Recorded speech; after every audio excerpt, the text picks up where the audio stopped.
Bradesco. Entre nós, você vem primeiro. Boa noite. Boa noite. Uma idosa de 88 anos morreu atropelada por um motociclista que, segundo testemunhas, estava fazendo manobras perigosas na zona leste de São Paulo. O caso, inicialmente, foi registrado como homicídio culposo, quando não há intenção de matar. E o motociclista não foi preso. Só que agora, com os novos indícios, a polícia mudou o caso para homicídio com dolo eventual, que é quando se assume o risco de matar.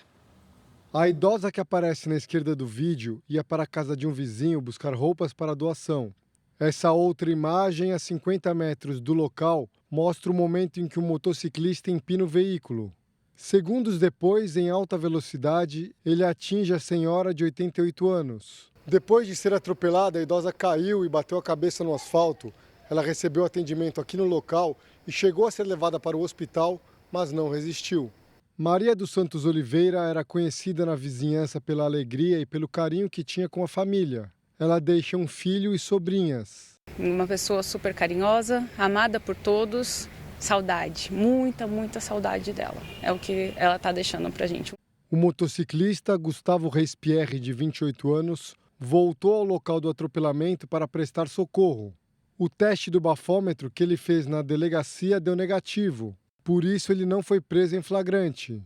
Mas assim que o delegado teve acesso às imagens das câmeras de segurança, mudou o enquadramento no boletim de ocorrência, de homicídio culposo quando não há intenção de matar, para homicídio com dolo eventual, quando se assume o risco de matar. No primeiro semestre, 1.958 pessoas foram indiciadas por homicídio em acidentes de trânsito. De acordo com o Detran, 659 pedestres morreram atropelados no mesmo período no estado. Dona Maria foi enterrada na tarde de hoje na zona leste da capital paulista.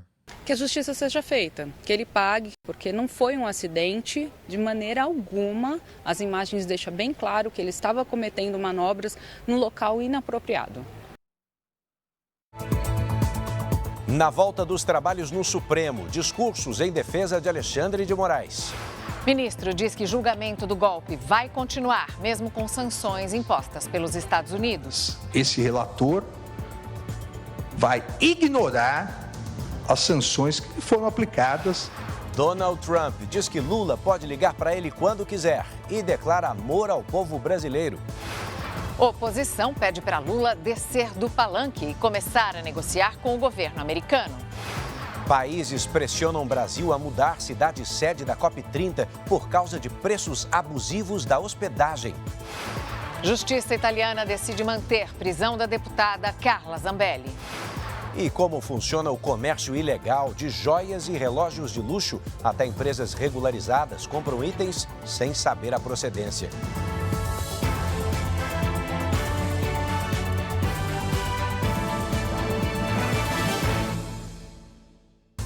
Oferecimento Bradesco, cartões de crédito com benefícios de estrela de cinema.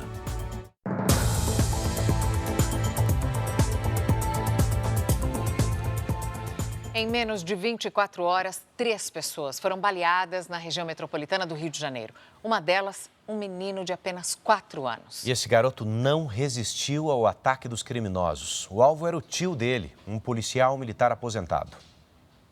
O policial se preparava para sair de carro com a família quando os criminosos chegaram atirando.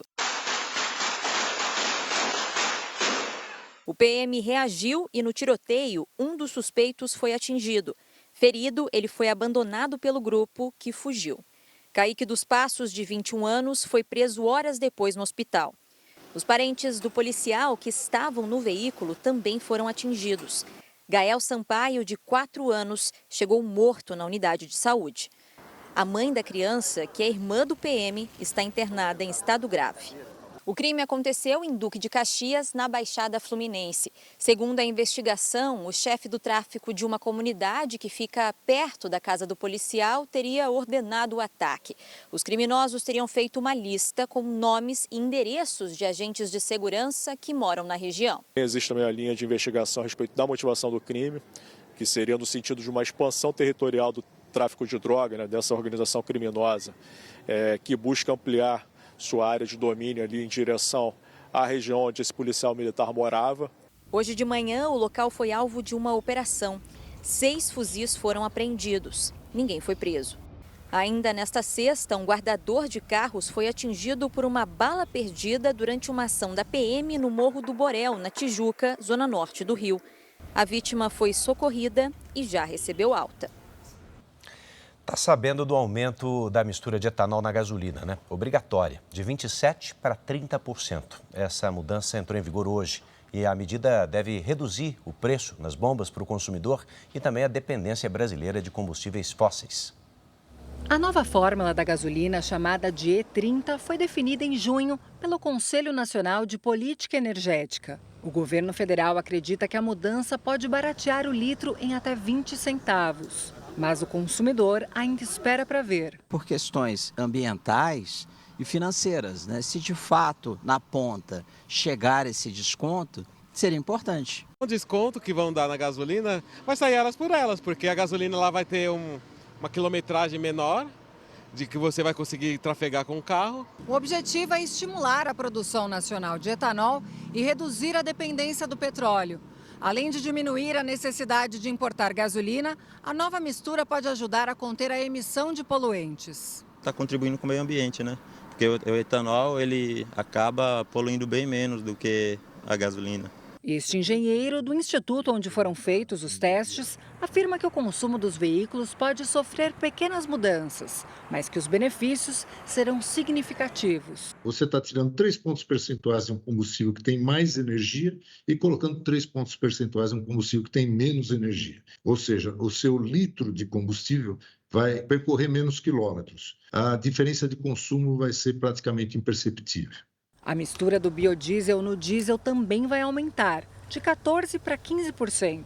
Por causa das mudanças na composição dos combustíveis, o governo federal calcula que possam ser criados 50 mil novos empregos. O Supremo Tribunal Federal retomou as atividades hoje, depois do recesso de julho. A sessão se tornou um ato em defesa do ministro Alexandre de Moraes e da soberania do judiciário brasileiro. Alexandre de Moraes disse que vai ignorar as sanções impostas pelos Estados Unidos.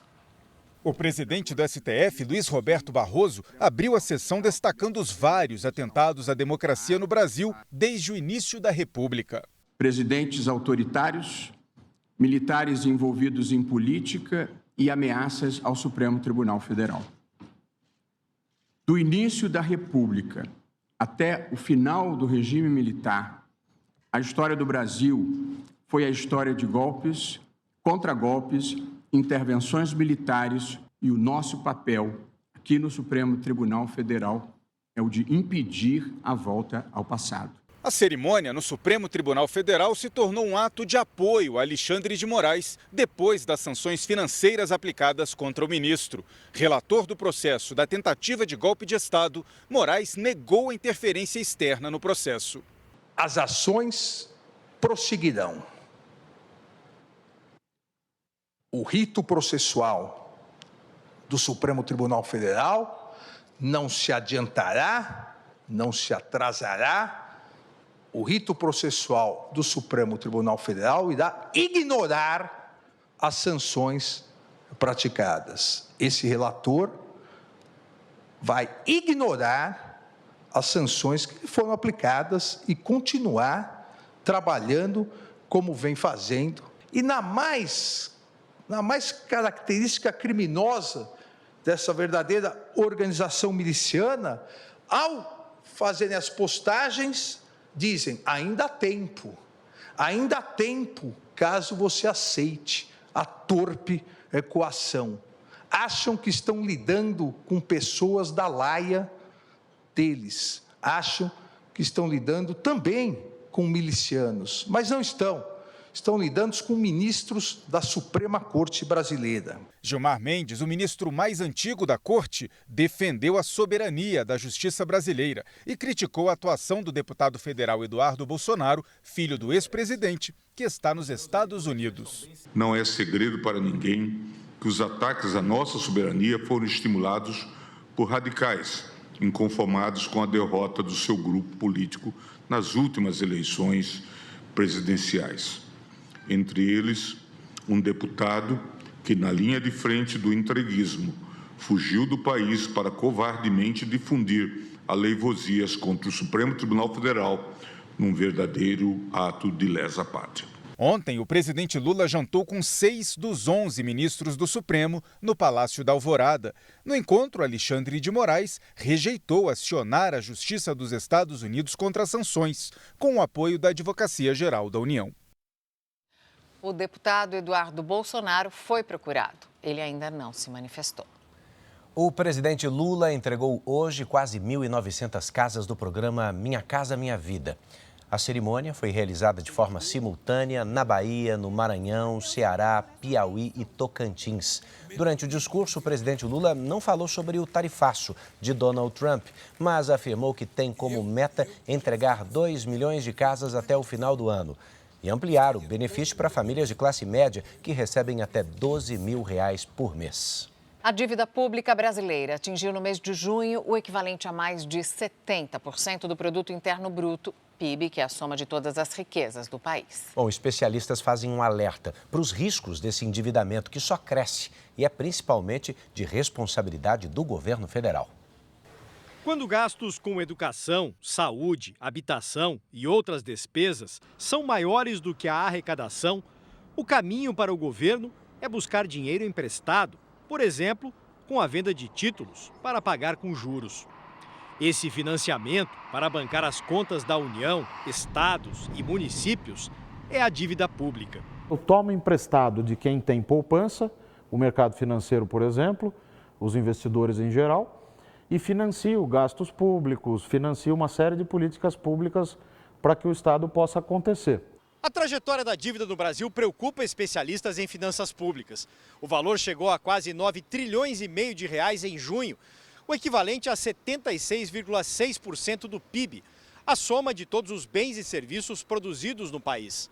É um nível de endividamento muito maior que o de outras economias emergentes. A gente tem uma previdência ainda muito generosa, mesmo com a reforma da Previdência, e a gente tem um Estado muito inchado, com muitas empresas estatais e muitas delas dando prejuízo. Hoje, nós temos praticamente 50 bilhões de reais de emendas impositivas parlamentares e de bancada, o que é um absurdo. Nós temos vários gastos que estão crescendo muito no Brasil e que é hora de revisar esses gastos. Outro motivo que acelera o endividamento é a taxa de juros elevada. Quando a gente examina os outros países, a gente vê que a taxa de juros aplicada pelos respectivos bancos centrais é de 1 a 2% acima do que se espera da inflação. No Brasil, se espera uma inflação de 5% este ano, portanto, a taxa de juros deveria ser 6 ou 7% ao ano, e não 15%, como está sendo. Para reduzir a dívida, o economista defende mais controle das despesas. A dívida muito alta é o sintoma de uma situação errada, do ponto de vista econômico e social. O crédito fica mais caro, o consumo fica mais baixo, os investimentos ficam menores, o emprego e a renda acabam sendo afetados. A Justiça italiana decidiu hoje, em audiência de custódia, que a deputada federal Carla Zambelli vai continuar presa em Roma. A parlamentar tem que esperar o processo de extradição. Um pedido de liberdade apresentado pela defesa vai ser analisado na segunda quinzena de agosto. Zambelli foi presa na Itália na última terça-feira. Aqui, no Brasil, o processo de cassação do mandato ainda vai ser analisado pela Câmara. A parlamentar foi condenada a 10 anos de prisão por invasão ao sistema de dados do Conselho Nacional de Justiça. Hora da previsão do tempo. Lidiane Sayuri já está com a gente para entendermos como é que vai ser o primeiro final de semana de agosto. Vem chuva por aí, Lid. Boa noite. Vem sim, Edu. Boa noite para você. Mariana, boa noite. E uma boa noite para você que está com a gente. As instabilidades ganham força nos extremos do país e tem risco de chuva forte ainda pela manhã. Em Porto Alegre, o sol aparece entre nuvens. As pancadas de chuva podem ser fortes e a qualquer hora. Faz até 24 graus. Em São Paulo, o dia começa com nevoeiro, mas o sol aparece e esquenta até os 27. Em Boa Vista, tempo nublado, pode chover forte e faz até 32 graus.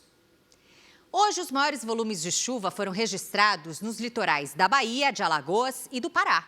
Pelas imagens de satélite, vemos mais nuvens passando pelo norte e nordeste. No Rio Grande do Sul, novas áreas de instabilidade avançam. Amanhã, a circulação de ventos e a formação de uma frente fria deixam o estado em alerta para temporais. No Nordeste, os ventos do oceano favorecem a chuva forte entre Sergipe e Pernambuco. Sábado à tarde, com 25 graus em Curitiba e em Belo Horizonte. Em Cuiabá, máxima de 36. Em João Pessoa, até 27. E em Belém, máxima de 32. Tempo delivery. A Eucilânia escolheu a cidade de Rio Quente, Goiás. Boa noite, Eucilânia. Fim de semana com sol entre nuvens. À tarde esquenta até os 28 graus. A Ruth é de Conceição das Alagoas, Minas Gerais. Oi, Ruth. Tempo firme, sol entre nuvens, sem chuva nos próximos dias. A temperatura fica ali em torno dos 28, 29 graus. A gente espera seu pedido por aqui. Poste nas redes sociais o nome de uma cidade e a hashtag você no JR. Mariana, Edu. Obrigada, Lid. E a seguir, o líder Flamengo vai enfrentar o Ceará pelo Brasileirão. A Record vai transmitir o jogo ao vivo a partir das 6 da tarde no domingo. E ainda hoje, Donald Trump afirma que Lula pode falar com ele quando quiser. Questionado sobre as tarifas de 50%, Trump diz que as pessoas que governam o Brasil fizeram a coisa errada. E o Flamengo é o clube que mais contratou nesta janela de transferências. Já gastou quase 280 milhões de reais. O reforço mais caro foi apresentado hoje. A camisa 16 do Flamengo agora tem dono. O atacante Samuel Lino, de 25 anos, veio do Atlético de Madrid, da Espanha, e custou 140 milhões de reais. É a contratação mais cara da história do clube carioca. Eu estou muito tranquilo, estou muito feliz. Eu acho que essa felicidade de estar aqui no Flamengo tá fazendo tirar essa pressão que está existindo por ser a maior contratação do Flamengo. Além de Samuel Lino, outros 2 jogadores estrearam ontem pelo Flamengo. O espanhol Saúl, também vindo do Atlético de Madrid, e o lateral direito Emerson Royal, que era do Milan, da Itália.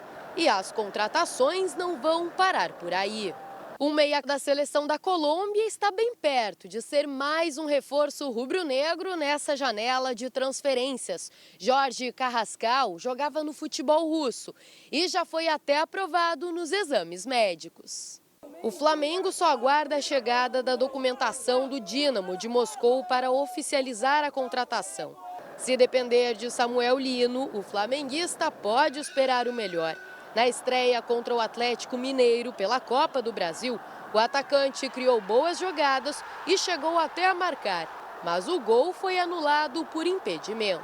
Meu sonho é um dia jogar na seleção, jogar uma Copa do Mundo e vir para o Flamengo para buscar esse objetivo e vou trabalhar o máximo que eu puder para chegar à seleção.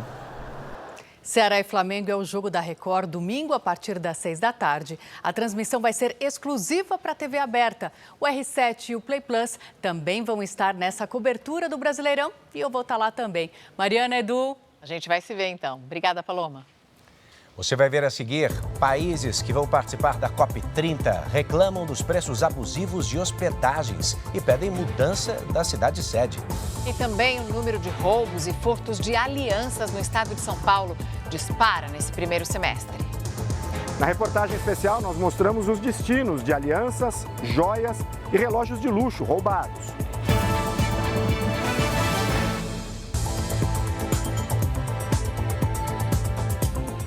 O presidente americano Donald Trump disse hoje que o presidente Lula pode ligar para ele a qualquer momento para negociar as tarifas aos produtos brasileiros. A nova política tarifária americana entra em vigor na semana que vem. Donald Trump conversou com jornalistas na saída da Casa Branca. Questionado se estaria disposto a negociar com o governo brasileiro, o republicano disse que o presidente Lula poderia ligar para ele quando quisesse. Sobre o que levou Washington a tarifar em 50% os produtos brasileiros, Trump afirmou que as pessoas que governam o Brasil fizeram a coisa errada. O presidente americano não citou o que ele considera um erro do governo brasileiro. Recentemente, Trump criticou as investigações e o julgamento contra Jair Bolsonaro. Para o republicano, o ex-presidente é alvo de uma caça às bruxas. Na mesma entrevista, Trump disse que ama o povo brasileiro. Um dia depois de assinar o decreto da nova política tarifária, as bolsas de valores americanas fecharam em baixa. O que também colaborou para a queda dos mercados foi a divulgação dos dados de desemprego no país. Apesar do saldo de 73 mil vagas abertas, o número ficou abaixo da expectativa. Depois do anúncio, Trump demitiu a chefe do Escritório de Estatísticas do Trabalho, a quem acusou sem provas de manipular dados para fins políticos. Hoje, entrou em vigor o aumento das tarifas para os produtos canadenses. A alíquota passou de 25% para 35%. Trump atribuiu a decisão à suposta falha do Canadá em impedir o contrabando de drogas pela fronteira entre os países. Há pouco, numa rede social, o presidente Lula disse que sempre esteve aberto ao diálogo, que neste momento o governo trabalha para proteger a nossa economia, empresas e nossos trabalhadores e dar as respostas às medidas tarifárias do governo norte-americano. Bom, mas o fato é que o governo brasileiro ainda não divulgou como vai ajudar empresas e agricultores brasileiros atingidos pelas tarifas americanas. E a cada dia cresce a preocupação do setor produtivo. Esta mineradora de Goiás já não tem vendido para os Estados Unidos por causa da tarifa sobre a vermiculita. O produto é usado na agricultura e na construção civil.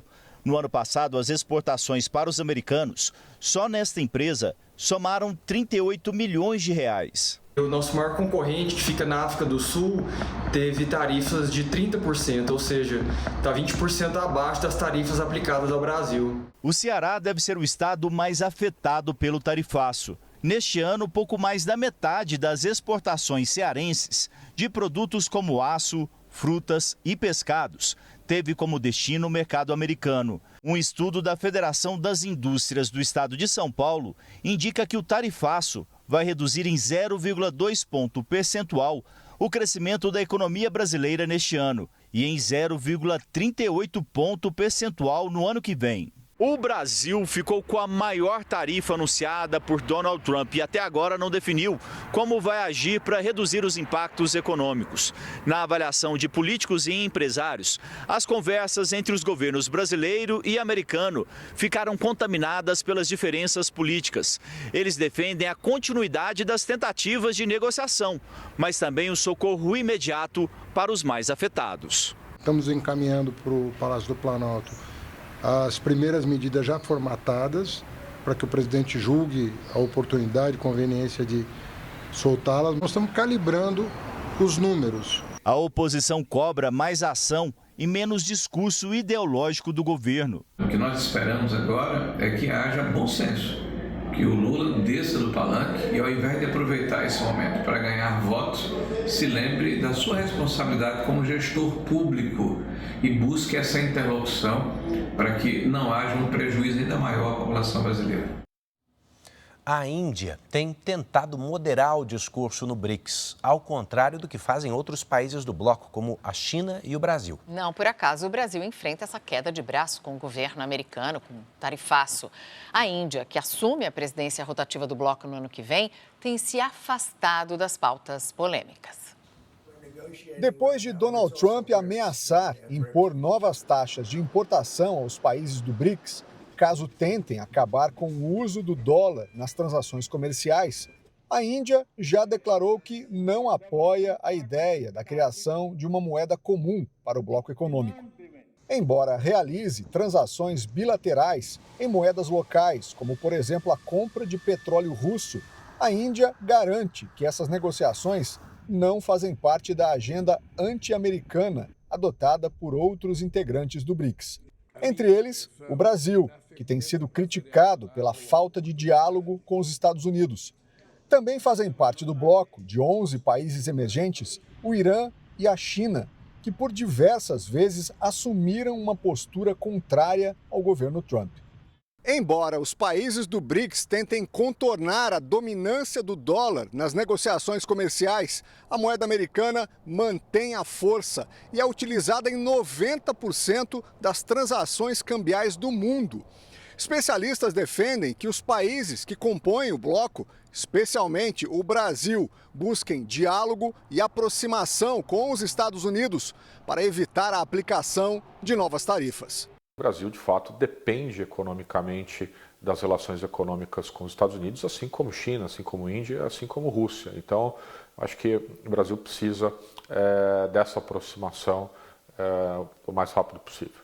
Cabe ao Brasil elaborar uma estratégia, qual é o caminho que ele quer seguir. Você bater de frente com os Estados Unidos hoje é o pior caminho, é o pior cenário para a economia brasileira. O economista diz que a decisão da Índia de agir com equilíbrio demonstra que o país entende que depende dos Estados Unidos para continuar crescendo.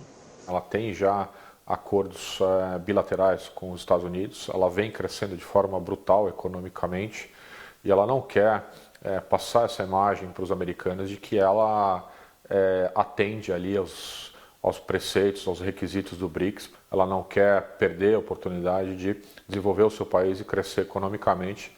E não dá para você crescer hoje economicamente virando as costas para os Estados Unidos. Vamos falar agora do nosso dia a dia, do nosso mercado, né? Porque muita gente já percebeu que às vezes a quantidade ou o peso de vários produtos diminui, só que os preços ficam iguais, às vezes até aumentam.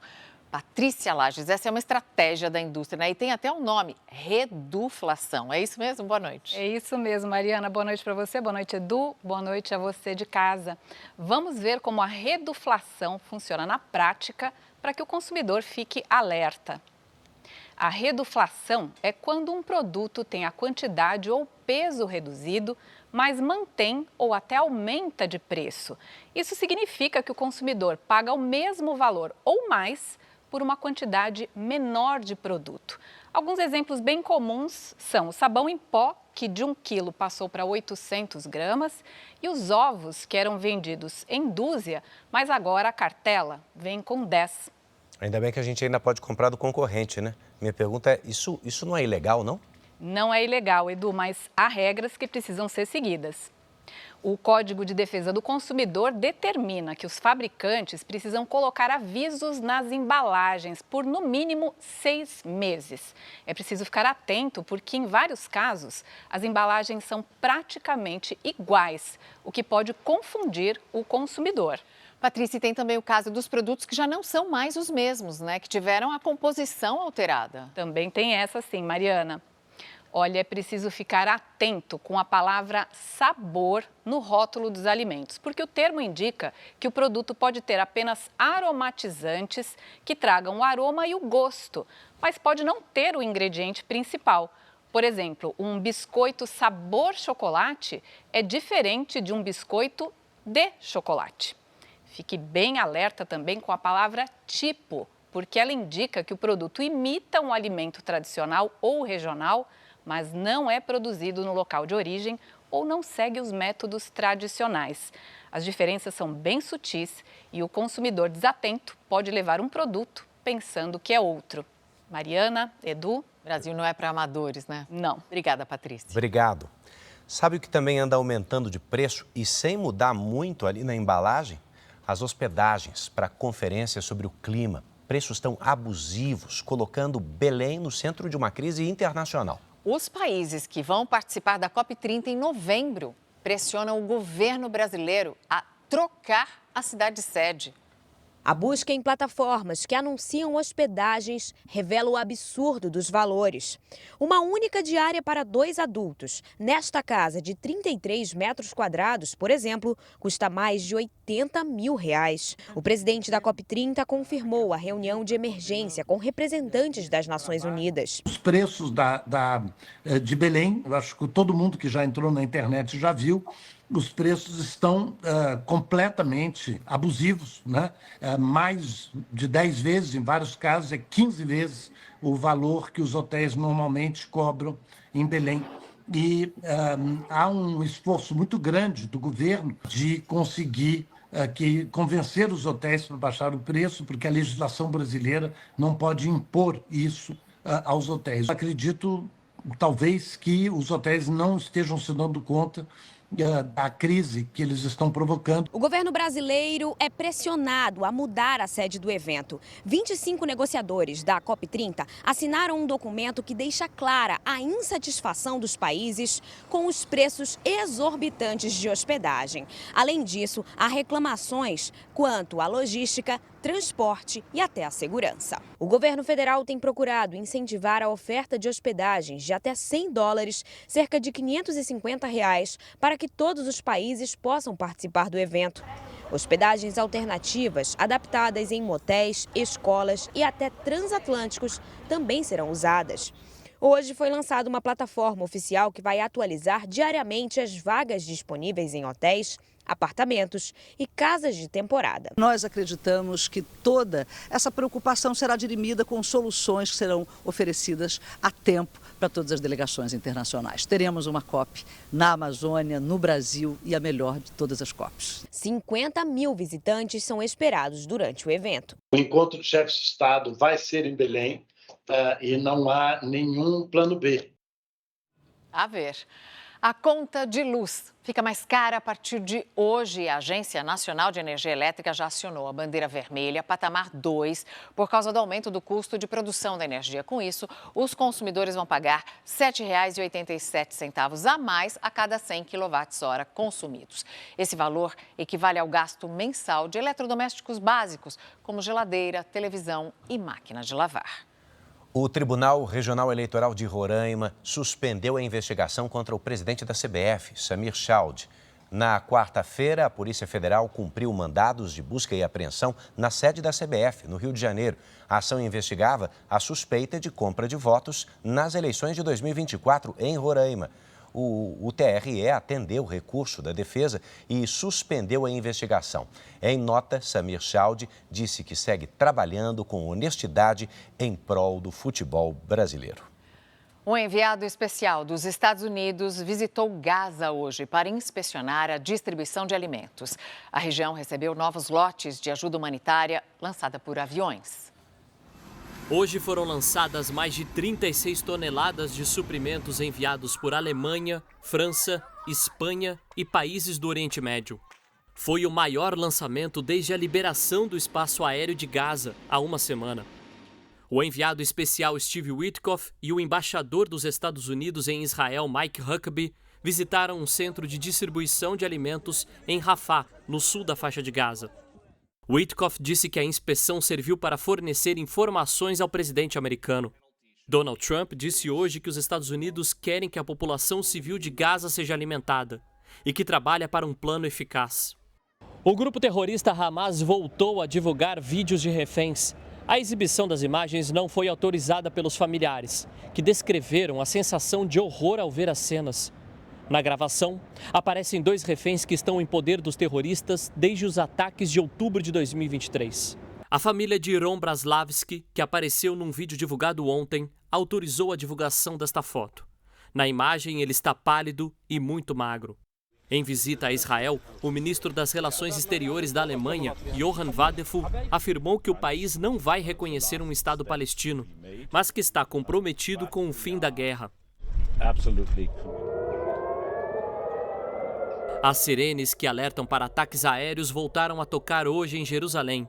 As forças de defesa de Israel confirmaram a interceptação de um míssil lançado do Iêmen.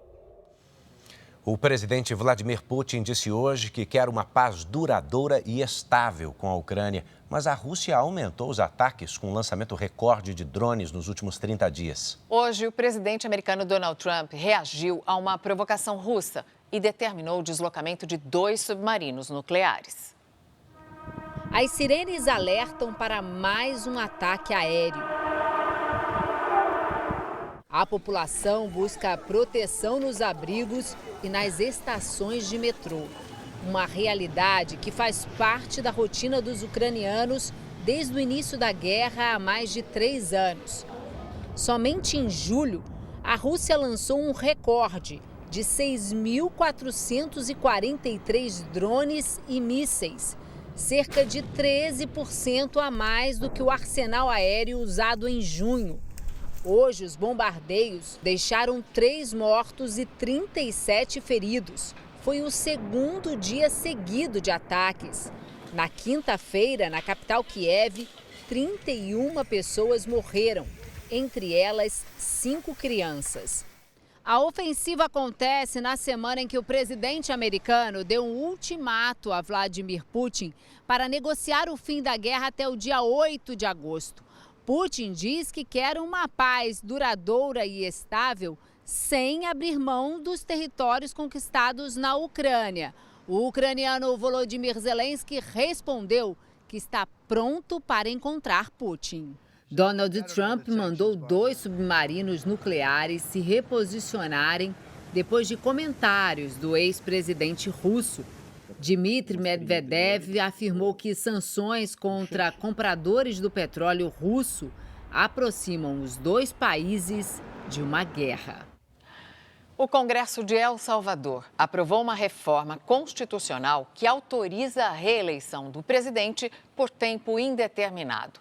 A mudança foi proposta pelo partido de Nayib Bukele, que tem maioria no parlamento. E o texto foi aprovado por 57 votos a favor e apenas 3 contra.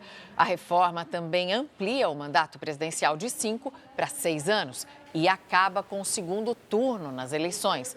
O presidente Bukele, no poder desde 2019, está autorizado a disputar novos mandatos. Choveu forte com vários alagamentos na costa leste dos Estados Unidos. No estado de Maryland, um menino morreu ao ser arrastado pela correnteza. O temporal também atingiu a cidade de Nova York. Olha como é que ficaram estações de trem e de metrô cheias d'água. Um vagão ficou parado na estação em horário de pico por mais de 2 horas. Autoridades americanas declararam estado de emergência para novas inundações. Um policial de folga baleou um suspeito ao perceber que estava acontecendo uma tentativa de assalto num bairro de alto padrão na zona oeste de São Paulo. Quando o trânsito para, um homem de moto se aproxima de um dos carros. É nesse momento, segundo testemunhas, que o motociclista anuncia o assalto. Não dá para ver, mas tiros são disparados pelo motorista de um outro veículo. O suspeito foi baleado e fugiu, mas encontrado a 2 quilômetros dali.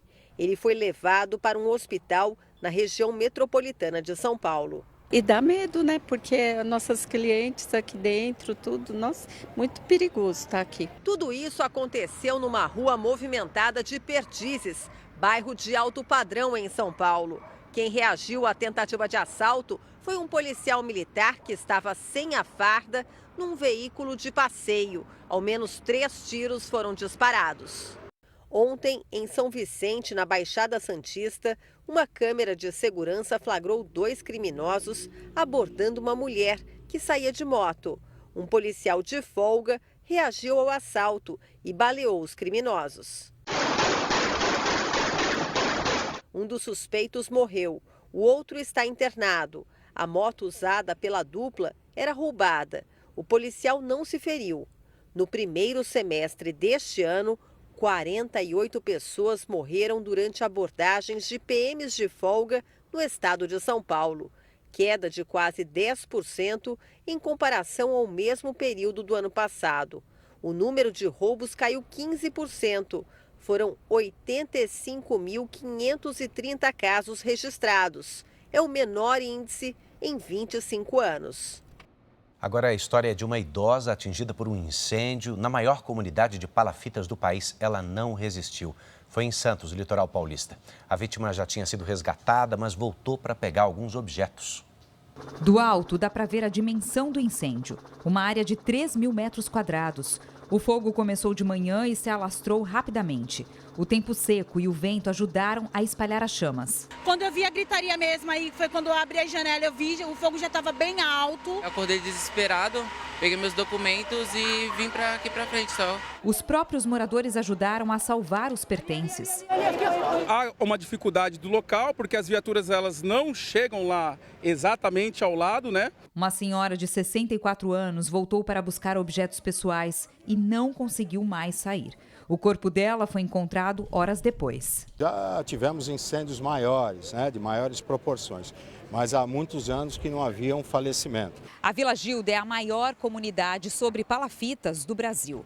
Vivem aqui quase 20 mil pessoas. O incêndio destruiu pelo menos 100 moradias. Boa parte dos desabrigados veio para esse centro esportivo. O governo do estado de São Paulo anunciou a construção de novos conjuntos habitacionais para atender os desabrigados. A Defesa Civil Estadual enviou 3 caminhões com ajuda humanitária emergencial. Adriana, que é cadeirante, só escapou do incêndio graças à ajuda dos vizinhos. Agora ela espera poder voltar logo para casa. Quebrou o telhado, aí como que eu vou ficar lá na chuva? Não tem como, né? Teve que vir para o abrigo. Teve que vir para o abrigo. Mas quer voltar logo para casa? Oh, esse não, viu? Eu quero mesmo. O governo de Santa Catarina vai mudar os protocolos de atendimento depois que um dentista morreu na delegacia depois de um acidente de trânsito. Bom, ele foi preso por suspeita de dirigir embriagado. No interrogatório, não conseguia nem falar com os policiais. Mas o laudo constatou que o dentista sofreu uma arritmia cardíaca. Não tinha álcool no organismo. O dentista César Maurício Ferreira, de 60 anos, foi preso depois de bater o carro em São José, região metropolitana de Florianópolis. Durante a abordagem, os policiais suspeitaram que ele estaria embriagado. Durante o interrogatório virtual, César não conseguiu se comunicar. Seu César, o senhor não está entendendo o que eu estou falando, né?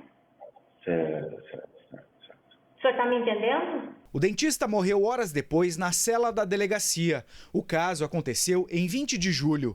Um laudo da polícia científica concluiu que ele sofreu uma arritmia cardíaca e não constatou o consumo de álcool. Foram detectados a presença de vários medicamentos, como antidepressivos, antihistamínicos, relaxante muscular, antibiótico, antidiabético, antihipertensivo e antiarrítmico. Hoje, a Secretaria de Segurança Pública divulgou que os agentes que atenderam a ocorrência não vão responder criminalmente por negligência, mas procedimentos administrativos vão investigar a conduta deles. Um novo protocolo deve ser criado quando o detido não conseguir se comunicar com os policiais. Se existir a suspeita de inconsistência no diálogo, buscarmos um atendimento médico de urgência e emergência para essa pessoa, para verificar se não há aí uma confusão entre sintomas de problemas de saúde com problemas de eventual prática de embriaguez ao volante. A defesa da família do dentista quer provar que César morreu por negligência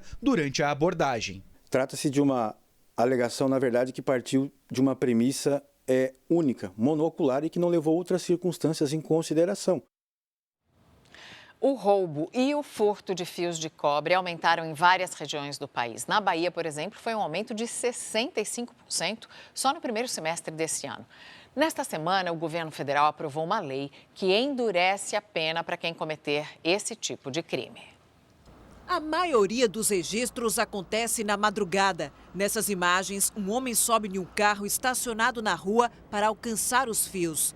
Neste outro vídeo, o suspeito furta os cabos subterrâneos. Os flagrantes não param mesmo durante o dia.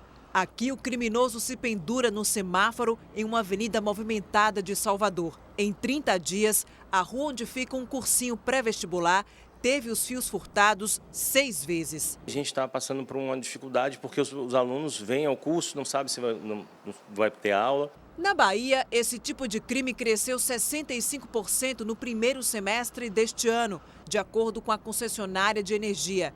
Quase 300 ocorrências foram registradas. A cada furto de cabo de energia, a população fica em média 9 horas sem luz. Residências, hospitais, escolas e comércio são prejudicados. O custo anual para repor os equipamentos furtados chega a 50 milhões de reais. A região Sudeste concentra a maioria dos casos, seguida do Nordeste e Sul, ambas com 17%. Em Minas Gerais, a Polícia Militar apreendeu ontem à noite uma van com 2 toneladas de fios de cobre furtados. O motorista foi preso. Ele já tinha passagens pelo mesmo crime. Nesta semana, o governo federal sancionou a lei que aumenta penas para furto, roubo e receptação de cabos. A condenação pode chegar a 15 anos de prisão. Nós precisamos de uma atuação maior por parte das autoridades para ajudar na identificação das quadrilhas que têm atuado nesse tipo de delito, assim como na penalização, né, de que as pessoas sejam, de fato, cumpram as penas que estão previstas. Da Bahia para São Paulo, que teve uma explosão nos casos de roubos e furtos de alianças. Na capital, tem loja legalizada que compra o item sem qualquer comprovação de procedência para depois derreter e transformar em ouro bruto. Na reportagem especial de hoje, a gente te mostra como os receptadores colocam joias e relógios de luxo de volta no mercado e conseguem até levar para fora do país, às vezes com a ajuda de funcionários de companhias aéreas. As correntinhas roubadas em grupo, ou as alianças à mão armada, têm o mesmo destino, a fundição. Tudo para derreter. Eles vão purificar aquilo, uma vez que eles estejam com aquilo puro, aí eles levam a purificadora e revendem aquilo como ouro bruto. Muitas empresas legalizadas também recebem as joias roubadas. Nosso repórter investigativo ofereceu a mesma aliança em 2 lojas de São Paulo. Cara, vai dar R$1.700. Na segunda, de início, R$700. Eu não vou perder dinheiro. O negociador faz uma ligação de vídeo com o chefe. Ele aumenta a oferta, mas se irrita ao perceber que o negócio não vai ser realizado. Nenhuma das empresas pediu comprovante de procedência. Às vezes você chega lá e fala, ele vai alegar, alguém deixou, fulano, pega um nome, ele acaba diluindo no meio de coisas boas e até porque ele não retém por muito tempo isso, né? No primeiro semestre deste ano, foram registrados 3.500 roubos e furtos de alianças no estado de São Paulo, um aumento de 69% em relação ao mesmo período do ano passado. Michel foi assaltado a 20 metros de casa. E ele desceu da moto já com a arma em punho, tirei o celular do bolso, dei na mão dele e o segundo alvo foi a aliança. Ele mesmo já pôs o dedo assim para você dar a aliança. Ele já comprou outra aliança igual, mas não usa mais na rua. Eu pego o carro, levo meu filho 5 quadras para baixo e volto. Eu não tenho coragem mais de ficar andando pelo bairro. Joias mais elaboradas e relógios de luxo geralmente são roubados por quadrilhas especializadas. Passam por diversos receptadores e muitas vezes são comercializados fora do país, o que dificulta o rastreamento do produto. Este casal foi preso no Aeroporto Internacional de São Paulo. Na bagagem, 30 joias sem origem comprovada. A polícia também já flagrou tripulantes de companhias aéreas com material roubado. Normalmente, esses produtos são levados em furtos a residências ou em roubos na rua, em bairros ricos. As quadrilhas têm um receptador de confiança. O criminoso oferece o material para um atravessador, que direciona as peças para as lojas. Os itens são misturados a joias legalizadas ou levados para o exterior. Esse relógio, já na lista, 650 mil ouro rosé, e está na coisa 450 mil dólares. 190 mil dólares ele está pedindo o cara. Essa negociação é de um investigado pelo Departamento de Investigações Criminais de São Paulo, o DEIC. Ele se recusou a ir ao esconderijo dos ladrões. Seu escritório, tudo bem, agora fora não. Aqui nesta mesa estão 55 relógios de luxo apreendidos na semana passada. Só este, de fabricação suíça, foi avaliado em mais de R$500 mil. Os cheques encontrados no local também são de valores muito altos. Esse, olha, R$225 mil. Tem de 50 mil, 70 mil, 90 mil reais. O suspeito de receptação ainda não comprovou a origem desse material. E o trabalho da polícia agora é provar que esses produtos são roubados. Ou seja, nós temos que provar a origem ilícita e não ele, às vezes, provar a licitude da sua aquisição. Se não provarmos que foi roubado ou furtado, às vezes pode retornar para o receptador e aí ele vai vender. Essas foram as notícias de hoje, mas à 00:30 tem mais JR para você. Confira essa edição e também a nossa versão em podcast no Play Plus e em todas as nossas plataformas digitais. E lembre-se, a programação da Record está disponível ao vivo e gratuitamente no Play Plus. Agora você fica com Paulo Apóstolo e logo após Reis, tem episódio inédito de Quilos Mortais. Não perca, uma boa noite. Boa noite, bom fim de semana.